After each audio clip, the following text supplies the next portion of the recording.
Hey everyone, it's Mr. Graham here, and in this unit we are talking about argument. How do we persuade people to take on a particular perspective or to support a particular cause, maybe? And so I want to give you a scenario here. This is Bob, and he is really passionate about animal rescue. He wants to help as many animals as possible, and he's interested in starting his own shelter in his community. Problem is, Bob is just one guy. He needs some help. He needs things like donations from the community. He needs volunteers, people within the community who can help him out and get this thing off the ground and get things started.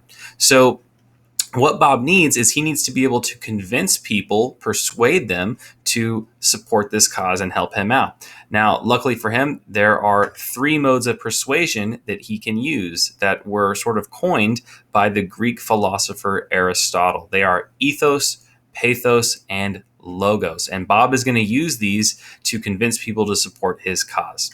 Let's take a look at ethos. It is all about establishing credibility and expertise. If you're going to make an argument, you want to show people that you are reliable, you're trustworthy, you are credible, and that people can count on what you're saying to be true because you are credible.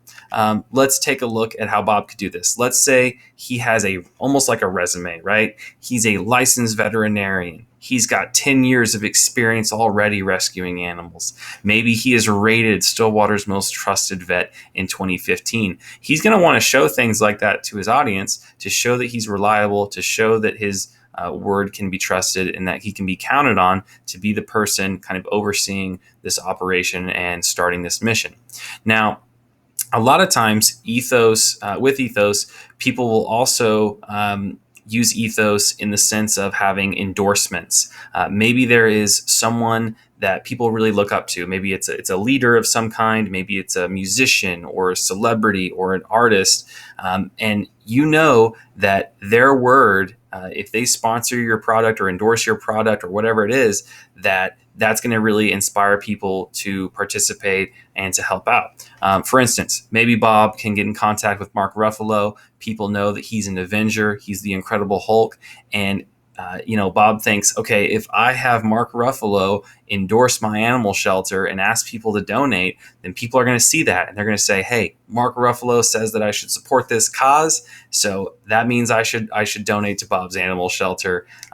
He's using that celebrity endorsement to help add to his credibility, to add to his reliability. That's what we're talking about with ethos. Next up is pathos. It's all about emotions.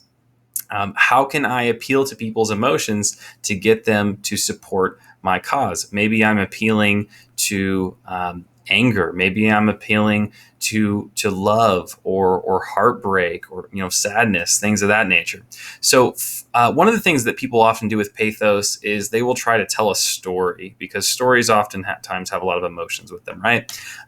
Take this photo, for example. This is something that Bob could use to really, we've got this image of a dog kind of behind bars. It's kind of heartbreaking. It's going to make people kind of moved to take action to support the rescue operation.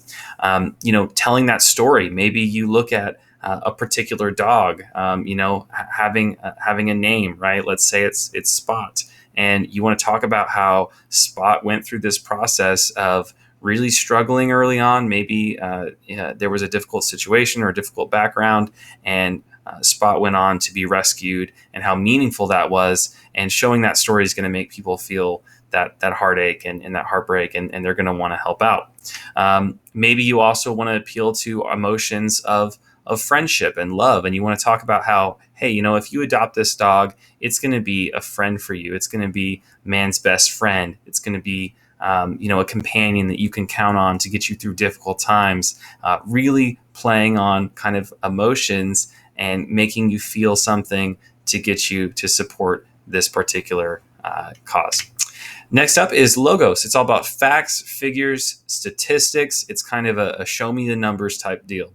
So you might maybe show charts. You might show graphs with logos.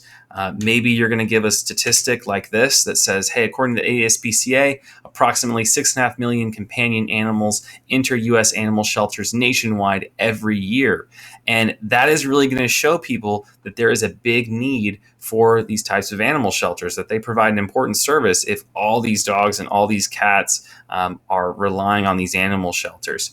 Maybe he's also going to use a statistic like this that says, according to this scientific journal, okay, Circulation, Cardiovascular Quality and Outcomes, they recently said this 12-year study is kind of showing that owning a dog is related to a 21% reduction in the risk of death for heart disease patients.